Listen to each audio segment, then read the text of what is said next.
বাবা মারা গেলে বাবার জানাজার নামাজের পরে দাঁড়িয়ে দোয়া করছে, 4 দিন পরে 40 দিন পরে জিয়াফতের অনুষ্ঠান করে বাবার রুহের মাগফিরাত কামনা করে দোয়া করছে।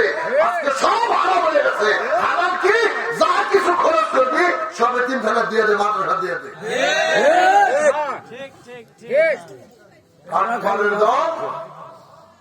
এগুলো সব মিথ্যাবাদী, মুসলমানদের ভিতরে ভেদভাব সৃষ্টি।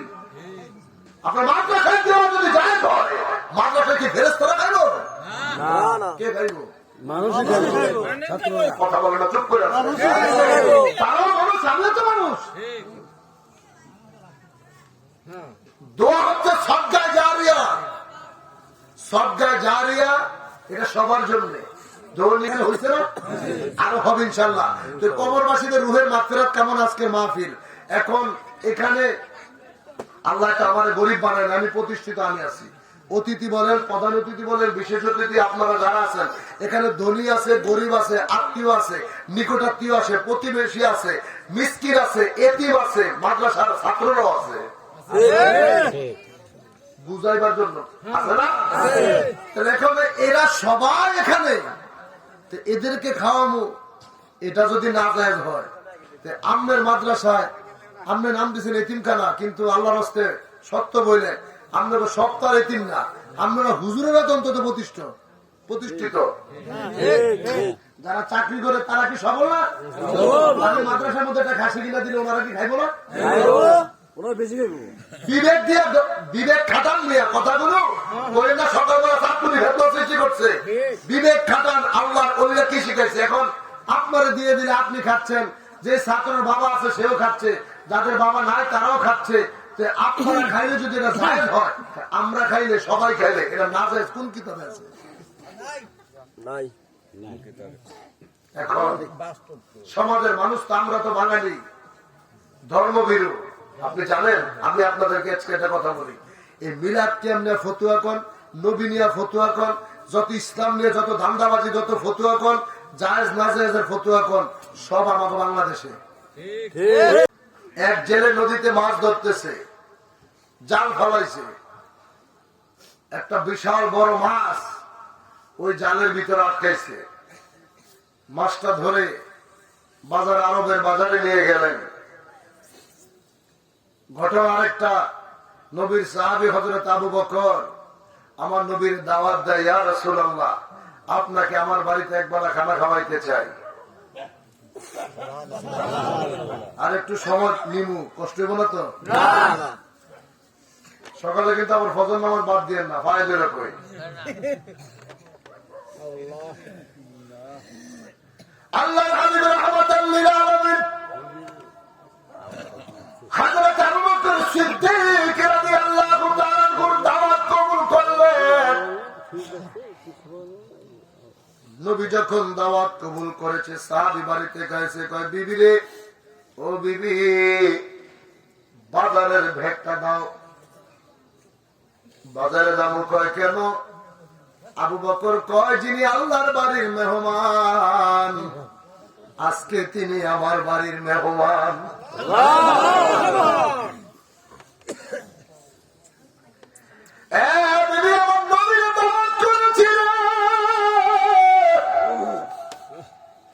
নবী আমার বাড়িতে মেহমান হইল, বাজারে যাবো, টাকা দে।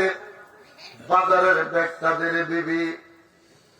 বাজারের ব্যাগটা নিয়ে আরবের বাজারে গেলেন। বাজারে ঘুরতেছে, কোন মাছ পছন্দ হয় না। অনেকক্ষণ পরে, কারণ আপনার বাড়িতে যদি মেহমান আসে, আমি বাস্তবতার সাথে মিলিয়ে কথা বুঝাইতে বলতেছি। ধরেন আপনি গরিব মানুষ, নদীতে একটা বড় মাছ পাইছেন, বাড়িতে আপনার ছেলে আসছে অথবা মেহমান আসছে, যত টাকা দিয়ে কিনতে চায় না কেন, মাছটা কিন্তু বেচে না কেন? আমার বাজার আইছে অথবা বাড়িতে মেহমান আছে। এখন নবীর উম্মত সাহাবী নবীর দাওয়াত করেছে, তিনি বাজারে যতই মাছ দেখে পছন্দ হয় না, কিছুক্ষণ পরে দেখে 2-3 জনে ধরাধরি করে একটা বড় মাছ, এত সুন্দর মাছ, এটা নিয়ে বাজারের ভিতরে ঢুকেছে। আবু বকর দৌড়ে যায় মাছের সামনে দাঁড়াইছে। মাছ বিক্রেতা দাম চাচ্ছে, যদি মনে করেন দাম আছে 10 টাকা, দাম চাইছে 15 টাকা। অন্য সবাই দাম বলার আগে আবু বকর কয়, পৃথিবী যারে সৃষ্টি না করলে আমি আবু বকর হইতাম না, যারা না বানাইলে এই মাছ হইত না। ওই নবী আজকে আমার বাড়ির মেহমান, হাবিবের মেহমানদারি করতে হইব, এই মাছ আমার কিনাই লাগবে। জিজ্ঞেস করে মাছের দাম কত? মাছ বিক্রেতায় 10 টাকার মাছ কয় 15 টাকা। আবু বকর কয় তোমার মাছ আমি কিনলাম। পাবলিক জিজ্ঞেস করে আবু বকর তুমি কি পাগল হয়ে গেছো, 10 টাকার মাছ 15 টাকা দিয়ে কিনতে চাও? আবু বকর কয় ওরে জগতের মানুষ, আজকে যারে না বানাইলে মাছ হইতো না। ওই নবী আমি আবু বকরের বাড়ির মেহমান, আমার 40টা স্বর্ণের দোকান বিক্রি করেও যদি হয় নবীর মেহমানদারির জন্য মাছ আমার কিনাই লাগবো। ভালোবাসার কাছে কোনো ফতুয়া নাই কি? এই যে চরের মানুষগুলো, আমি আজকে একদিন আইসা আমার জিন্দিগি দফ হয়ে গেছে। এই মানুষগুলো যে পাগলের মতো যখন হুকুম দিচ্ছে, এই যমুনা পাড়ি দিয়ে বিশ্ব আখের মন্দিরে যাইতো। আমার সেই চাঁদপুর থেকে আমার মায়ের সাথে আমি ছোটবেলায় নদীতে পাড়ি দিয়ে এই যমুনা পাড়ি দিয়ে এরপুর আসতাম। এই যে ভালোবাসা, পীরের সাথে মুরিদের প্রেম, আমার মায়ের সাথে সম্পর্ক এনায়তপুর, আমার বাবার সাথে সম্পর্ক বিশ্ব আখের মন্দিরে ফরিদপুর।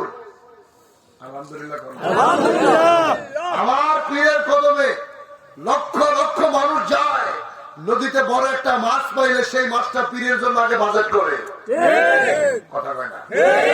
এই প্রেম, এই যে মহাব্বত, এই আরিসা ঘাট থেকে আল্লাহর ওলিরা তারা সত্য কোনটা মিথ্যা কোনটা সেটা দেখে কি দেখে না? যখন দেখে কি দেখে না?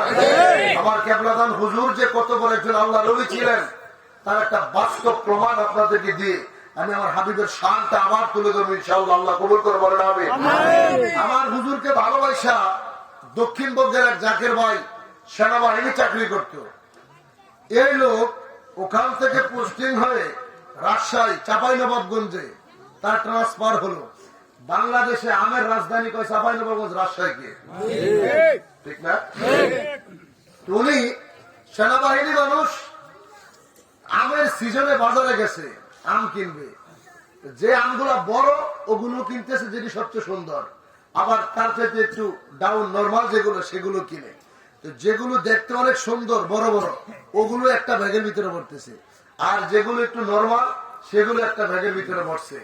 এখন আলাদা পাবলিক জিজ্ঞেস করে, যারা বন্ধু কলিং যারা একসাথে থাকে, এগুলো কি? তুমি চোখের পানি ছেড়ে বলতেছে এই যে বড় বড় আমগুলো দেখতেছ, এটি আমি আমার মুর্শিদের জন্য নেই। কোন মুরিদ তার পীরকে চায় না খারাপ জিনিসটা দিতে। এগুলো দেখে আজকে ওয়াহাবি মার্কা যারা আছে, লামাজাবি, এই জাহেল, ওদের মাথা খারাপ যে আল্লাহর ওলিদের দরবারে এত গরু, এত মুরগি, এত খাসি, এত মাছ, এত চাল যায় কেন?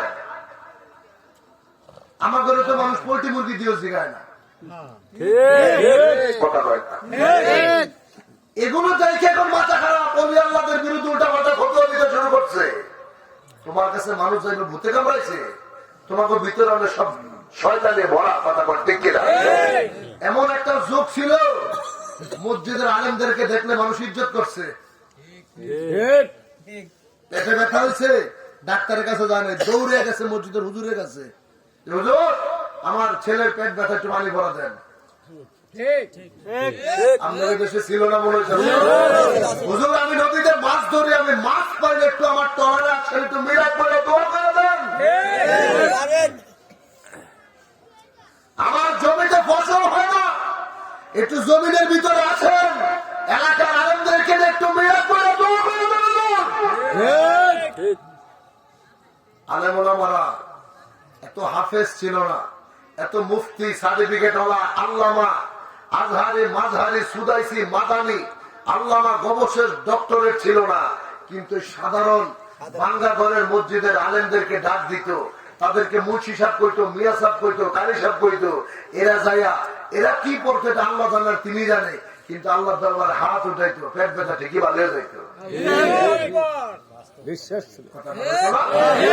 পেট ব্যথা ঠিকই ভালো হয়ে যাইতো ভাই, ঠিকই পরের দিন জাল করতে মাছ পাইতো, জমিনের ভিতরে ফসল ভালো হইতো। এই বিশ্বাসে কি করতো, নদীতে প্রথম বড় মাছটা যেটা পাইতো ওই হুজুরের লেগে রেখে দিত। আপনার নারকেল গাছ থেকে প্রথম নারকেলটা হুজুরের জন্য রেখে দিত, পেঁপে গাছ থেকে প্রথম বড় পেঁপেটা হুজুরের জন্য রেখে দিত। মুরগি বাচ্চা দিছে 20 থেকে 25টা, একটা ভালো মুরগি হুজুরের জন্য বাজার করে রাখতো। তার কারণ তাদের ভিতরে সে বিশ্বাসটা ছিল। এখন হুজুরেরা হুজুর এত দলাদলি ফতুয়াবাজি করার কারণে এখন যতই ফু দেয় কোনো কাম হয় না, যতই তেল ভরা পানি ভরা যা কিছু দেয় কোনো কাম হয় না। হুজুরের কখনো মুরগিও জুটে না, মাছও জুটে না। কথা বল ঠিক আর খালি ফতোয়াবাজি করে। তোমাকে ফতুয়া দিয়ে তোমাকে ক্ষতি হয়েছে, তোমাকে ফতুয়া তোমাকে ক্ষতি করছে। খাইতা ইলিশ মাছ, খাইতা গরুর গোস্ত, এখন কপালে জুটে পোল্ট্রি মুরগি। কথা বল ঠিক কিনা? দেশি মুরগি তো জুটেই না। কথা কই ঠিক? অতএব কারণে বিশ্বাসটা হচ্ছে সবচেয়ে বড়। কি লাভ হয়েছে এত আলেম? আগে একটা গ্রামে একটা সমাজ একটা মসজিদ ছিল না, এখন প্রতি বাড়িতে বাড়িতে মসজিদ। আগে 10 গ্রাম খুঁজে একটা আলেম পাওয়া যাইত না, এখন প্রতি ঘরে ঘরে হাফেজ, মুফতি, আলেম, আল্লামার অভাব নাই। কিন্তু ইমানের ভিতরে দুর্বলতা, ইমানের ভিতরে ঘাটতি বাড়ছে। আরে ভাই 30 বছর আগে জান না এত আলেম ছিল না, কিন্তু একটা মানুষ রাস্তা দিয়ে হাঁটতো, যদি রিক্সাও হইতো, যদি রিক্সা চালাইতে সময় দেখতো যে মাটির ভিতরে একটা আরবি লেখা বলে রয়েছে, ওই বেলা রিক্সাটা বন্ধ করে আগে নাই বা এই কাগজটা হাতে নিয়ে পরিষ্কার করে সুবা দিছে, বুকে লাগাইছে, মুখে লাগাইছে। আর এখন ঘরে ঘরে এত আলেম হওয়ার পরেও আরবি লেখা দিয়ে ঝালমুড়ি বিক্রি করে। বললাম নাকি? ঝালমুড়ি বিক্রি করে না। আগের যুগের মায়েরা বাবারা সকালে ফজর নামাজ পড়তে গেলে বাড়ির দিকে ফিরছে, অত শুদ্ধ করে কোরআন শরীফ পড়তে পারে নাই, যে তারপরেও ঘরের কোনায় গুনগুন গুনগুন কোরআনের তেলাওয়াত শোনা গেছে। কে পড়ে রে? অমুকের মা পড়তেছে। অত হুজুর ছিল না, তো মসজিদ ছিল না। আর এখন এত আলেম ঘরে ঘরে এত মসজিদ, ঘরের কোনায় আর কোরআন শরীফের তেলাওয়াত শোনা যায় না, শুধু টিভির আওয়াজ, স্টার জলসা, কিরণ মালা, কুত্তার সাগরের মালা সব ঢোকা যায়। কথা বল। এই শিক্ষায় জাতির জন্য আরো বিপদদায়ী আছে। যে বাবায় এত কষ্ট কইরা কাজ কইরা পীরের দরবারে যে আল্লাহর দরবারে কানতে কানতে একটা সন্তান পাইছে, সেই সন্তানকে বাবা না খায়া পড়াইছে, মাদ্রাসায় লেখাপড়া করাইছে, ওই ছেলে বাড়িতে এসে ফতুয়া দিচ্ছে দাদা দাদির নামে দোয়া করা হারাম। আপনি হাসতেছেন কে? আপনি জানে লেখাপড়া শিখে না তো কষ্ট করেন, আপনার বাচ্চা থাকতে, আপনি জিন্দা থাকতে আপনার ছেলে আপনারা বলতেছে যে দাদাজি মরে গেল, জানাজার নামাজের পরে দোয়া করা হারাম। মানুষ খাওয়া আপনি চিন্তা করেন, ওই বাবার বেঁচে থাইকা মরে গেছে না, আমি বাচ্চা থাকতে তুই আমার বাবার লিখে দোয়া করা হারাম করলি, তা আমি মরে গেলে তাহলে কি করবি? আমার বাড়িতে ঢুকছে, আমি মরে গেলে তুই কি করবি? শুধু আপনি না বাপ, সারা জগৎটাই এখন নষ্ট হয়ে গেছে। তো এর কারণে আপনাদেরকে বলে যাই, চালাও সে পথে আল্লাহ বলে আল্লাহর কাছে চাইছেন, যে পথে গিয়েছে চলি তোমার প্রিয়জন। মনে রাখবেন, ইতিহাস জানা গেছে তারাই সঠিক ছিল। যুগ যত কিয়ামতের নিকটে যাচ্ছে তত জালিয়াতি জাহিলিয়াত তত বাড়তেছে।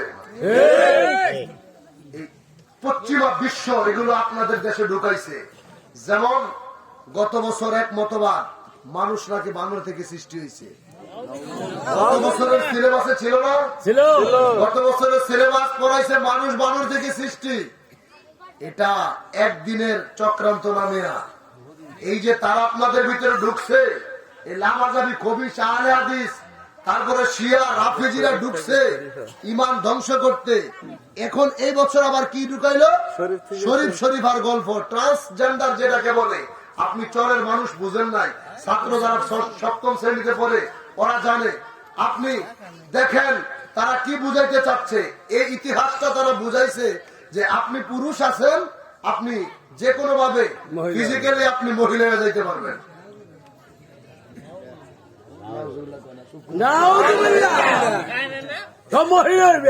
আপনি আরে বাবা, আপনি 50 বছর, আপনার জন্য এটা সমস্যা না। আমার কথা শোনেন না। আপনি 70 বছর 40 বছরে আপনার জন্য সমস্যা না। এই সমস্যা যারা আপনার সন্তান, আগামী ভবিষ্যৎ প্রজন্ম যারা যারা এখন লেখাপড়া শিখতেছে, তাদের জন্য সমস্যা। এটা দিয়ে কি বুঝাইছে আপনি এখনো জানেনই না। প্রথমত বুঝিয়েছে একটা পুরুষ চাইলে অপারেশন করে মহিলা হবে, অথবা একটা মহিলা চাইলে সে পুরুষ হয়ে যাবে। দ্বিতীয়ত বুঝিয়েছে একটা যুবক যুবতী, একটা মেয়ে এবং ছেলে ওপেন আপনার এখানে বৈশা তার যাহা মনে চাচ্ছে সে অপরাধ করতেছে। আপনি তাকে আঘাত করবেন আপনার সন্তানকে, এই তুই এখানে মেয়ের সাথে মেলামেশা করলি, আপনার ছেলে উত্তর দিবে আমি মেয়ের মন মানসিকতা নিয়ে তার সাথে কথা বলতেছি। আপনি মেয়েকে আঘাত করবেন, মেয়ে আপনাকে উত্তর দিবে আমি একটা ছেলের মন মানসিকতা নিয়ে তার সাথে কথা বলতেছি। এটা সংসদে বিল পাস করতে চাচ্ছে। আপনাদের কাছে জানতে চাই, এই 95% মুসলমানের দেশে এটা কি কোশ্চিন কালো হতে দেওয়া যাবে?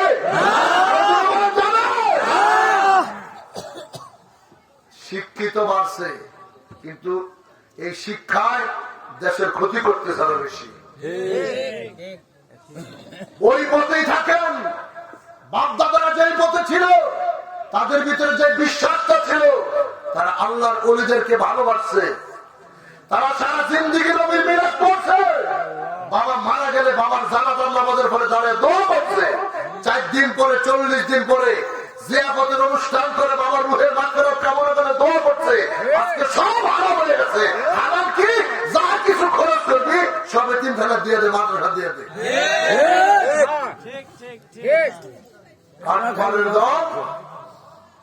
এগুলো সব মিথ্যাবাদী। মুসলমানদের ভিতরে ভেদভাব সৃষ্টি।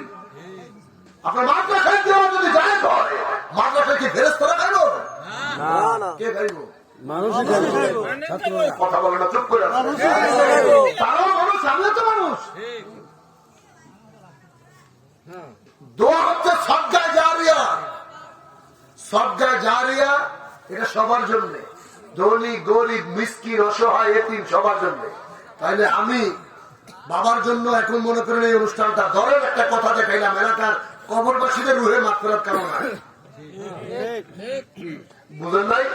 এই মাহফিলটা মনে করেন এই এলাকার কবরবাসীদের জন্য দোয়া এখানে হয়েছে না, আরো হবে ইনশাল্লাহ। তো কবরবাসীদের রুহের মাগফিরাত কামনা আজকের মাহফিল। এখন এখানে আল্লাহ আমার গরিব বানায় না, আমি প্রতিষ্ঠিত, আমি আছি। অতিথি বলেন, প্রধান অতিথি বলেন, বিশেষ অতিথি আপনারা যারা আছেন এখানে, ধনী আছে, গরিব আছে, আত্মীয় আছে, নিকটাত্মীয় আছে, প্রতিবেশী আছে, মিসকিন আছে, এতিম আছে, মাদ্রাসার ছাত্ররাও আছে। বুঝাইবার জন্য আছে না? এখন এরা সবাই এখানে, এদেরকে খাওয়াবো, এটা যদি না জায়েজ হয়, আমনের মাদ্রাসায় আপনি নাম দিচ্ছেন এতিমখানা, কিন্তু আল্লাহর হস্তে সত্য বললেন আপনারা সপ্তাহ এতিম না, আপনারা হুজুরেরা অন্তত প্রতিষ্ঠিত। যারা চাকরি করে তারা কি সবল না?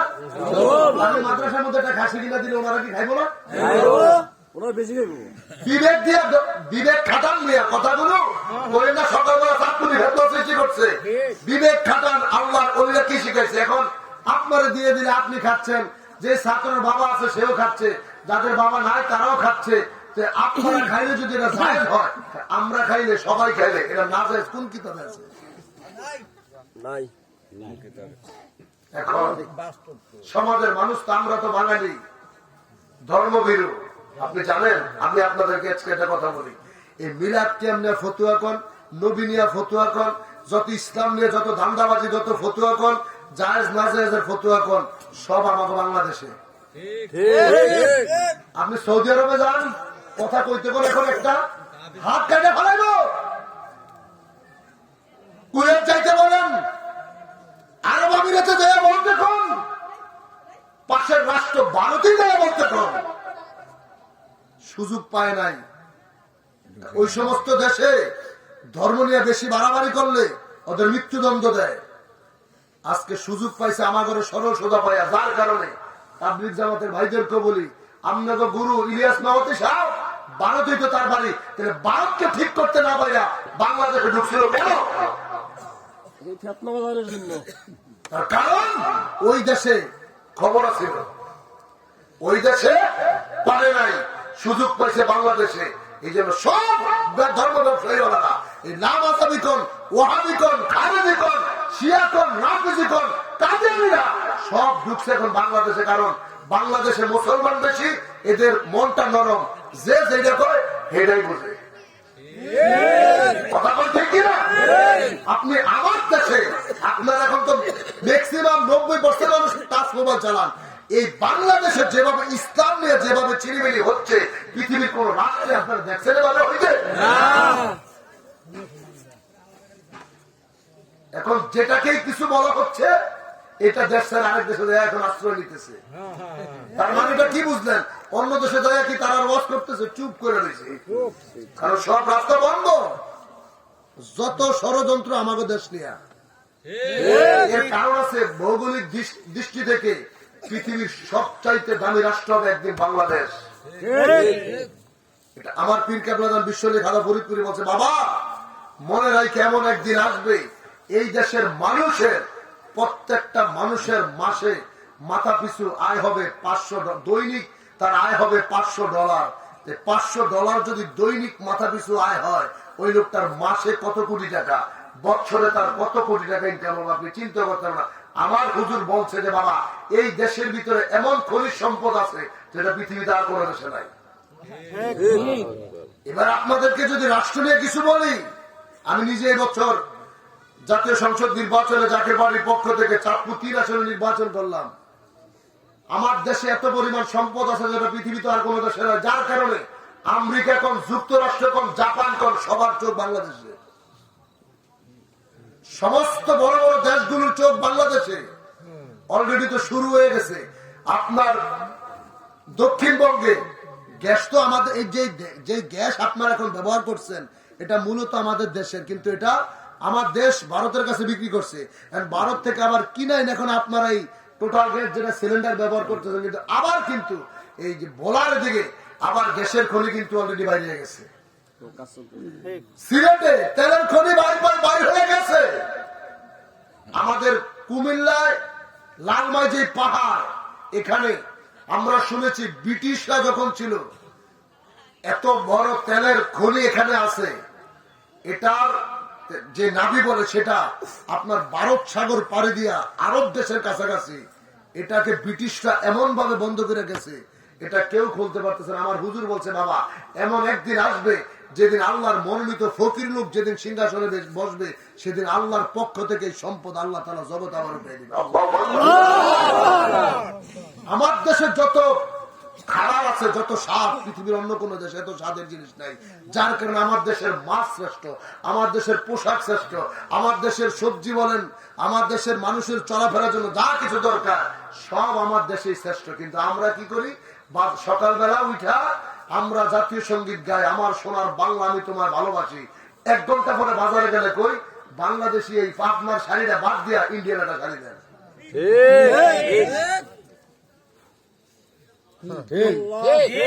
চুপ করে আপনি সকালবেলা করতেছেন আমার দেশ সোনার বাংলা আমি তোমার ভালোবাসি, বাজারে গেলে আর দেশেরটা কেউ শোনো না কেন? এই দেশ, এই যে আপনাদেরকে বুঝায়, গত বছর ভূমিকম্প হলো মাত্র 5.7 স্কেল ভূমিকম্পে তুরস্ক ভাঙা তুরা তছনছ হয়ে গেল, জাপান ভেঙে চুরে ধ্বংস হয়ে গেল। আর বাংলাদেশ নদীমাতৃক দেশ, সব দিকে নদী, বিশেষ করে ঢাকা রাজধানীটার 70% হচ্ছে নদীর ভিতরে। যারা স্বাধীনতার পরে ঢাকা দেখছেন, ইতিহাস দেখেন, এই যে কেরানীগঞ্জ বলেন পুরান ঢাকাটা তো সবটাই নদীতে, বুড়িগঙ্গা নদীতে। অথচ বাংলাদেশে 7.6 স্কেল ভূমিকম্প হওয়ার পরেও আমার দেশের একটা বিল্ডিং ভাঙা পড়লো না। এর কারণ কি? এর কারণ এই দেশের জমিনের লক্ষ লক্ষ আল্লাহর ওলিরা ভূমি আছে। আল্লাহু আকবার। এই দেশ আল্লাহর দেশ, যার কারণে হাজারো বিপদ থেকে আল্লাহ আপনাদেরকে বাঁচাচ্ছে। এখন আপনি ওহাবি মার্কা যারা আছেন কইবেন ইন্নালিল্লাহ শিরক করছে, তোর কাছে এটা শিরক হইছে, এটা আমাদের কাছে ঈমান। কথা বল ঠিক কিনা?